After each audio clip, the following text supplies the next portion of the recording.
यह आरा का नागरी प्रचारणी सभा परिसर है। इसी परिसर के अंदर नागरी प्रचारणी केंद्रीय पुस्तकालय स्थित है, जो प्रथम तल पर है। यह शहर के बीचों बीच स्थित है। आप कह सकते हैं यह आरा की हृदय स्थली है। बहुत सारी दुकानें इसके परिसर में हैं। ये सामने जो सड़क है ये सीधे की तरफ स्टेशन की तरफ जाती है, तो दूसरी ओर जिला समाहरणालय व कचहरी की ओर जाती है। नमस्कार, मैं हूं संजय शाश्वत, आरा के नागरिक प्रचारणी केंद्रीय पुस्तकालय में हूं। हमारे साथ हैं रविंद्र पाठक जी। रविंद्र पाठक यहाँ लाइब्रेरियन हैं, लाइब्रेरियन ही कहूँगा ना?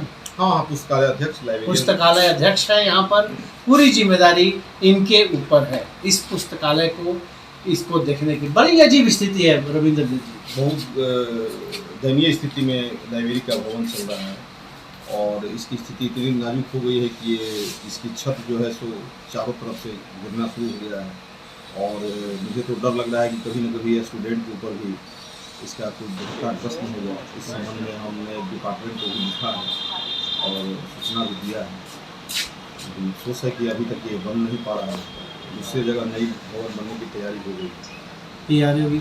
अभी जो स्थिति में जो बच्चे पढ़ाई कर रहे हैं, इनको पानी की व्यवस्था नहीं है, इनको वाईफाई की व्यवस्था नहीं है, फिर भी ये बच्चे पढ़ रहे हैं, 6 घंटा पढ़ने की बात कर रहे हैं। इसको लेकर क्या सोच रहे हैं? इस संदर्भ में हम आपसे बात करना चाहते हैं कि बच्चों को डिमांड तो बिल्कुल जायज़ है। वाईफाई तो लगा है, वाईफाई तो संजय शाश्वत जी के माध्यम से लगा दी गई है। यहाँ पर बच्चों को 1 साल के लिए 10,000 रुपया शुल्क जमा कर करके और बच्चों को वाईफाई फ्री ऑफ कॉस्ट सेवा उपलब्ध करा दी गई है। जहाँ तक पानी का समस्या है तो पानी पूरे नागरिक प्रचारणी सभा के कैंपस है, 1 एकड़ का है, इसमें 1 चापाकल है और लाइब्रेरी की तरफ से एक समरसेबुल बोरिंग लगाया गया था। समरसेबुल के बोरिंग से मेरा स्टाफ बाल्टी से पानी ढोता है और ढो करके बच्चों को पानी पिलाता है। कितने स्टाफ है लाइब्रेरी में? लाइब्रेरी में वर्तमान में भी मात्र हम लोग 2 स्टाफ हैं, एक हम हैं और एक रात्रि प्रहरी है। फिर भी लाइब्रेरी आज 6 घंटा कंटिन्यू बच्चों के लिए चलती है। 1 घंटा सफाई में लगता है, 7 घंटा लाइब्रेरी पूर्ण रूप से चलती है। लाइब्रेरी को मेंटेन करने के लिए खर्च लाइब्रेरी को मेंटेन खर्च करने के लिए मात्र साल में 39,500 रुपया सरकार देती है। इसके अतिरिक्त और कोई इसका साधन नहीं है। लाइब्रेरी परिसर में बहुत सारी दुकानें हैं, लेकिन उसकी राशि हमको आज तक 1 रुपया भी प्राप्त नहीं है। दुकान तो यहाँ करीब 28-29 दुकान है, लेकिन 5 पैसा लाइब्रेरी में नहीं है। अगर इस लाइब्रेरी के दुकान के पैसा अगर लाइब्रेरी में हो जाता तो ये भोजपुर का सबसे उत्कृष्ट संस्थान होता और मैं समझता हूँ कि भोजपुर के छात्रों के लिए एक बहुत बड़ा वरदान साबित होता है। नागरिक प्रचारणी पुस्तकालय बड़ा ऐतिहासिक पुस्तकालय है। अवश्य ऐतिहासिक पुस्तकालय है, लेकिन दुर्भाग्य की बात है कि इस पुस्तकालय के साथ आज तक नाजायज ही हुआ है, जायज कभी कुछ भी नहीं किया गया। कितना साल पुराना ये पुस्तकालय है? ये तो पुस्तकालय करीब इसका 1 दशक हो गया। 100 साल पुरानी पुस्तकालय हो गई। 100 साल पुराना पुस्तकालय। 100 साल पुराने पुस्तकालय की स्थिति बद से बदतर है। सरकार भी इसके प्रति बहुत ज़्यादा चौकस नहीं नजर आ रही है। हाँ, यहाँ के जो जनप्रतिनिधि लोग हैं, MP, विधायक या नगर निगम, ये सब कुछ नहीं करता। कोई कुछ नहीं किया। मैंने सब लोग से आग्रह विनती किया है, कोई कुछ इन पर ध्यान किसी का नहीं है। अमरिंदर बाबू के द्वारा मात्र एक बार जब वो विधानसभा का उपाध्यक्ष थे तो 40,000 रुपया उन्होंने लाइब्रेरी को प्रोवाइड करवाया था, जिससे हमने बेंच पर सब गद्दा उद्दा लगवा दिया था छात्रों को बैठने के लिए। उसके अतिरिक्त और किसी भी जनप्रतिनिधि के द्वारा कोई इसमें कोई राशि नहीं दी गई है। हाँ, एक कर रहे हैं मेंटेन, बड़ा बहुत कठिन होता है, बहुत मानसिक परेशानी झेल करके और बहुत एकदम टेंशन के साथ इसमें काम करना पड़ता है। बच्चों को डिमांड भी पूरा करना पड़ता है। बहुत तो हम लोग को थोड़ा बहुत जो पेमेंट होता है वो भी कभी कभी लगाना पड़ता है। उसके बावजूद 5,000 की किताब मंगवा दिए, जो रिक्वायरमेंट था वो किताब सब मंगवा दिए। वो आपको किताब मंगवा के देगा क्या? पेपर भी का गलत बोलते हैं। पेपर भी नहीं लगता। कोई लड़का कह रहा है कि हमको ये चीज़ किताबें चाहिए, वो किताब हम प्रोवाइड दिवा देते हैं, तो भाई चलो हटाओ दे दो। हम चाहते तो उतना पैसा से हम अपना कुछ काम करवाते, अलग दूसरा बिल्डिंग खा रहा है उसको हम ठीक करवाते, लेकिन देखे कि नहीं, पहला हित लड़का क्या है वो काम करवा दिए।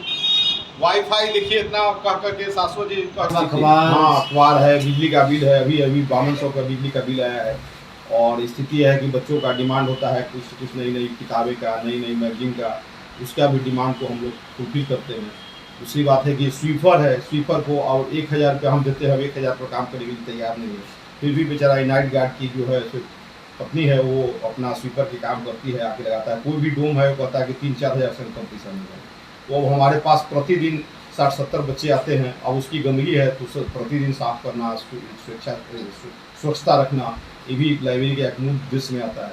लेकिन दुर्भाग्य है कि इसका कोई व्यवस्था नहीं की गई है, जिसके कारण हम लोग इसमें तो कई साल हमने 5 साल तो मैंने इस लाइब्रेरी में अपने हाथ से झाड़ू दिया है और पोछा लगाया है, 5 साल कंटिन्यू। तो ये है ऐतिहासिक लाइब्रेरी नागरिक परचानी की कहानी। नागरिक परचानी पूरे देश में 3 जगह है, बनारस में भी है, आरा में भी है और आगरा में है। तो ये जो आज लाइब्रेरी जो है नागरिक परचानी पुस्तकालय जो है, जहाँ बड़े बड़े महारथी यहाँ आ चुके हैं, कई सांस्कृतिक आयोजन यहाँ पर हुए हैं, सिसक रहा है, कराह रहा है, विलाप कर रहा है। नागरिक परचानी की समस्याएं भी बहुत गहरी है। छात्र बड़ी मुश्किल से इन पंखों के नीचे पढ़ाई कर रहे हैं, पसीना बहा रहे हैं, बड़ी मुश्किल से तमाम चीज़ों की व्यवस्थाएं हो रही हैं। इवन आप लोगों को इंटरनेट की जो सुविधा थी इधर, इंटरनेट की सुविधा को लेकर भी कुछ बताइए। बड़ी परेशान थे आप लोग। अभी कुछ दिन पहले तक तो 3-4 महीना हम लोग इंटरनेट का व्यवस्था यहाँ पर नहीं था। इस पर हम लोग सर से ही बात किए थे, तो सर बोल रहे थे इस पर किसी का फंडिंग इस पर नहीं है, तो इसी तरह ये चल रहा है। छात्रों की एक यह भी समस्या है फंडिंग को, इंटरनेट को लेकर।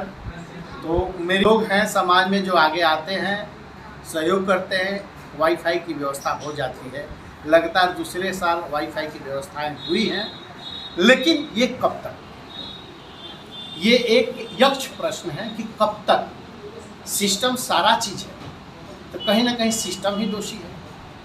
सहयोगी अपू कुमार के साथ मैं संजय शाश्वत, आईना न्यूज। कुछ ही महीने पहले अखबारों के द्वारा यह सूचना मिली थी कि इस केंद्रीय लाइब्रेरी का पुनरुद्धार किया जा रहा है और उसके लिए बहुत बड़ी राशि आवंटित की गई है। परंतु आज हमने जब इस लाइब्रेरी का भ्रमण किया तो ऐसा कुछ बिल्कुल नज़र नहीं आया। उल्टे यह सुनने में आया कि अभी इस केंद्रीय लाइब्रेरी को मात्र 39,400 रुपये 1 साल के लिए मिलते हैं। इसी में लाइब्रेरी का रखरखाव करना होता है, 2 स्टाफ, 1 सफाई कर्मी, दूसरा नाइट वॉचमैन को मेहनताना देना होता है और साथ ही बिजली बिल भी पे करना होता है। वर्तमान समय में इंटरनेट की महत्ता से सभी परिचित हैं और किसी भी प्रतियोगिता परीक्षा की तैयारी में इसकी बहुत बड़ी भूमिका हो जाती है। किंतु इस केंद्रीय पुस्तकालय को इंटरनेट के लिए राशि आवंटित नहीं की जाती है। इंटरनेट जैसी सुविधा के लिए इसे शहर के समाजसेवी लोगों की ओर सहयोग के लिए निवेदन करना पड़ता है। लाइब्रेरी में इंटरनेट की सुविधा के लिए शहर के गणमान्य लोगों से मदद मांगी जाती है और हमेशा यही होता है कि वही लोग इंटरनेट की सुविधा के लिए मदद करते हैं, उसके लिए राशि देते हैं। यहाँ इस लाइब्रेरी से पढ़कर बड़े बड़े लोग आज कई जगह पर कुर्सी संभाल रहे हैं, देश को सम्मानजनक स्थिति में ले जा रहे हैं। लेकिन न जनप्रतिनिधि, न ही प्रशासन और न ही नगर निगम प्रशासन किसी की भी का भी ध्यान इस लाइब्रेरी की तरफ नहीं है। बिल्कुल नज़रअंदाज कर दिया गया है नागरिक परचानी पुस्तकालय को। सहयोगी राहुल रॉयल के साथ मैं संजय शाश्वत, नागरिक परचानी केंद्रीय पुस्तकालय, आरा।